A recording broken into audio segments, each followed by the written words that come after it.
오늘도 살아계신 하나님의 말씀의 능력이 저와 여러분의 삶과 또 삶의 자리, 심령 가운데 가득 넘치기를 간절히 주신 예수님의 이름으로 간절히 축복드립니다. 오늘 우리가 읽은 민수기 5장은 이스라엘 백성들의 거룩과 정결에 대한 말씀을 기록하고 있습니다. 사실 하나님께서 출애굽한 이스라엘 백성들에게 여러 가지를 말씀하셨지만 사실 모든 법들, 율법들은 거룩과 정결의 문제로 연결 지어 볼 수 있습니다. 이 주제는 출애굽한 이스라엘 백성들을 향해 던지는 하나님의 절절한 절규이기도 합니다. 너희들이 이렇게 살지 않으면 너희들은 반드시 이렇게 살아야 함을 여러 가지 장치를 통해 말씀하고 계시는 것이지요. 하나님께서는 이스라엘 백성들에게 거룩할 것과 정결해야 함을 오늘 본문을 통해 다시 한번 말씀하십니다. 왜냐하면 거룩한 하나님께서 이스라엘 백성 가운데 함께 하시기에 하나님과 함께하는 방식 자체가 거룩과 정결의 양식이었기 때문입니다. 오늘 본문 2절과 3절이 그것을 이야기합니다. 우리 2절과 3절의 말씀을 같이 한번 읽어보겠습니다. 이스라엘 자손에게 명령하여 모든 나병 자와 유출증이 있는 자와 주검으로 부정하게 된 자를 다 진영 밖으로 내보내되 남녀를 막론하고 다 진영 밖으로 내보내요. 그들이 진영을 더럽히게 하지 말라. 내가 그 진영 가운데 거하느니라 하시매. 현재 이스라엘 백성들은 시내 산에서 지금 한 1년 가까이 되는 기간 동안 하나님의 율법을 받고 있었습니다. 아직 본격적으로 광야의 여정을 시작했다고도 볼 수 없지요. 아직 가나안 땅에 가보지도 못한 상황입니다. 사실 하나님께서는 여정 중간중간 차근차근 하나하나 그때그때 때마다 하나님께서 이스라엘 백성들에게 주셔도 될 법한 말씀이 꽤 많이 있습니다. 사전에 너무 많은 이야기를 하고 계시는 것은 아닐까. 아직 걷지도 않았는데, 무슨 일을 만나지도 않았는데, 가나안 땅에 들어간 것도 아닌데 하나님께서 너무 많은 말씀들을 이스라엘 백성들에게 하고 있는 것은 아닌가 하는 생각을 하게 됩니다.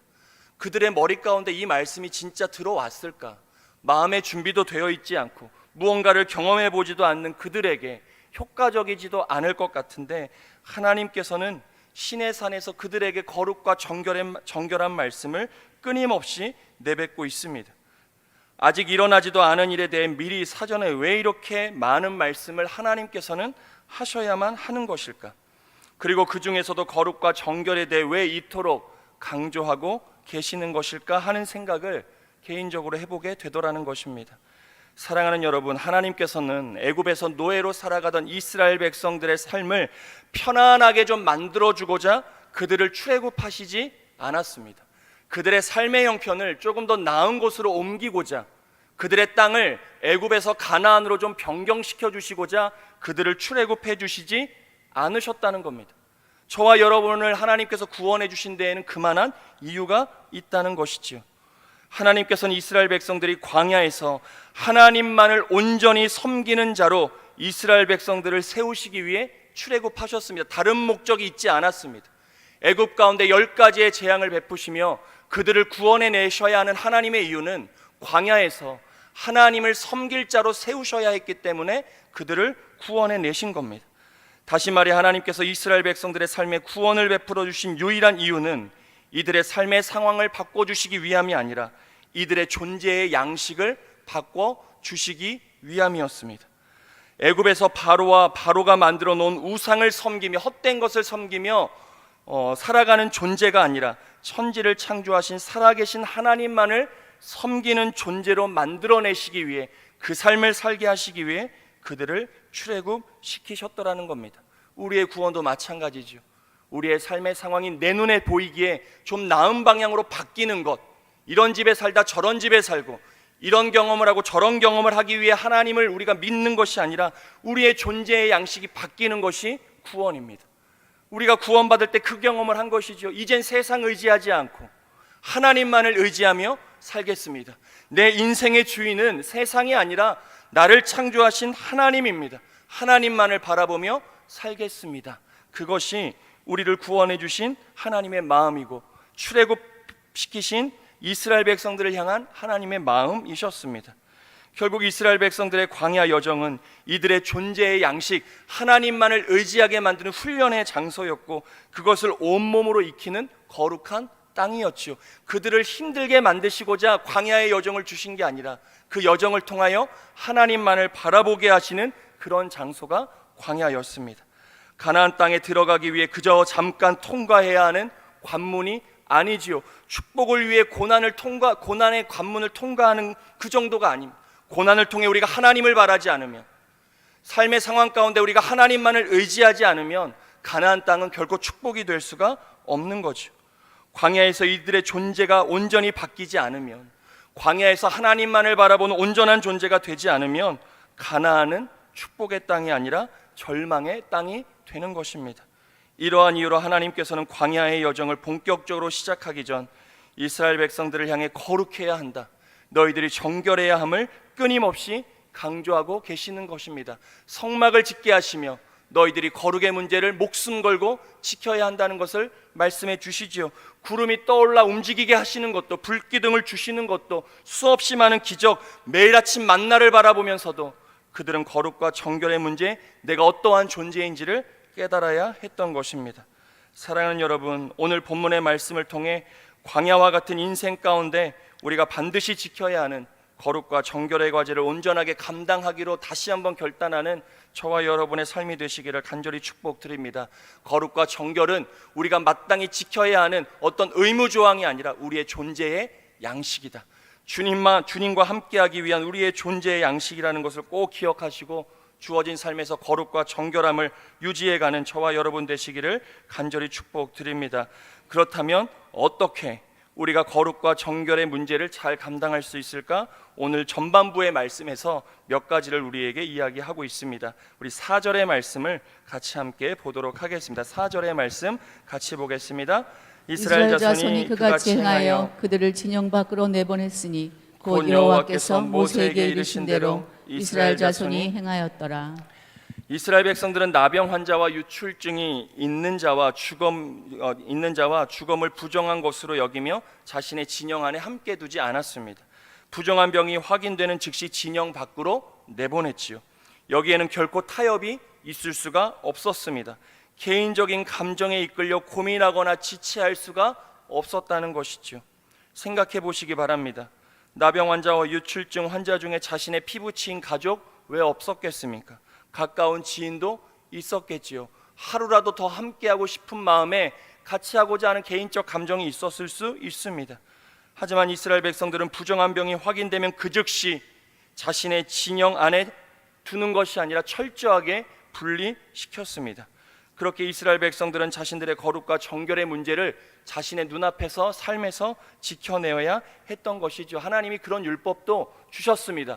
왜냐하면 그들은 연약하기 때문에 그렇습니다. 그렇게 하지 않으면 결코 지켜낼 수 없는 존재들이기 때문에 의식하고 생각하면서 나병 환자와 유출증 있는 주검들을 반드시 진영 밖으로 내보낼 것을 명령하셨습니다. 이것은 우리의 죄의 문제를 민감하게 다룰 수 있어야 한다는 것을 도전하는 것이지요. 왜냐하면 죄의 문제를 다루는 것이 곧 거룩과 정결의 과제를 감당하는 것이기 때문입니다. 죄의 문제를 스스로 합리화하지 않아야 합니다. 이 정도쯤이야, 이 정도는 괜찮겠지 아니란 마음, 나는 다르다는 마음, 그것 때문에 무너지는 것입니다.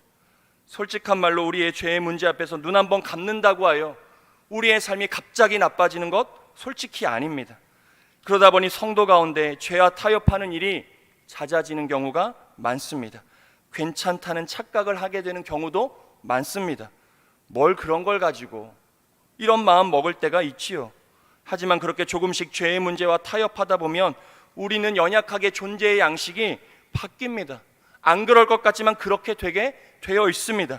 우리가 의식적으로 몸부림쳐 하나님을 붙들지 않고 가만히 있는다고 하여 우리가 하나님 편으로 가는 것이 아니라 우린 세상 편으로 가게 되어 있다는 거죠. 더 편한 것, 더 눈에 자극적이고 더 감각적인 것을 따르게 되어 있는 것이 우리의 본성입니다.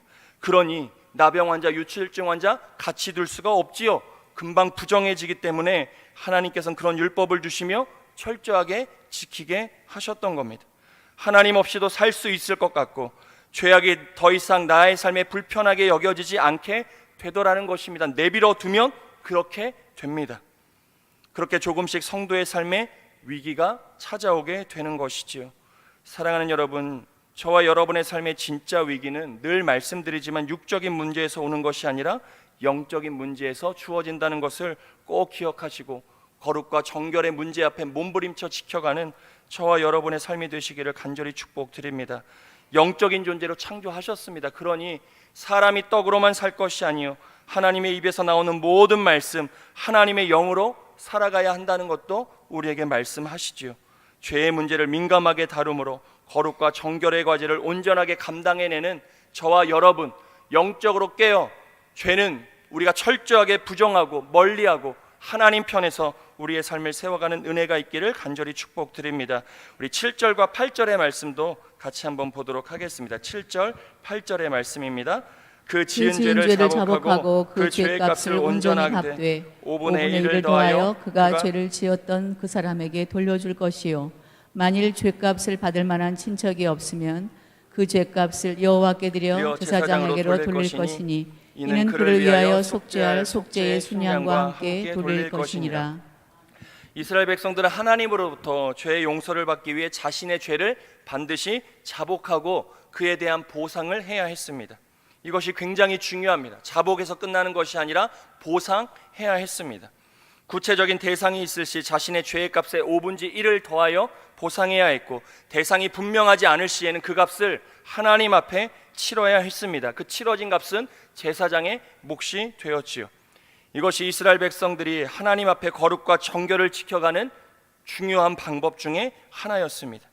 광야의 길을 걷고 가나안 땅으로 향하는 이들의 삶에 매우 중요한 문제였습니다. 죄를 그냥 두는 것이 아니라 죄를 지었으면 자복하고 반드시 보상하여 용서함을 받아야 했던 것이지요.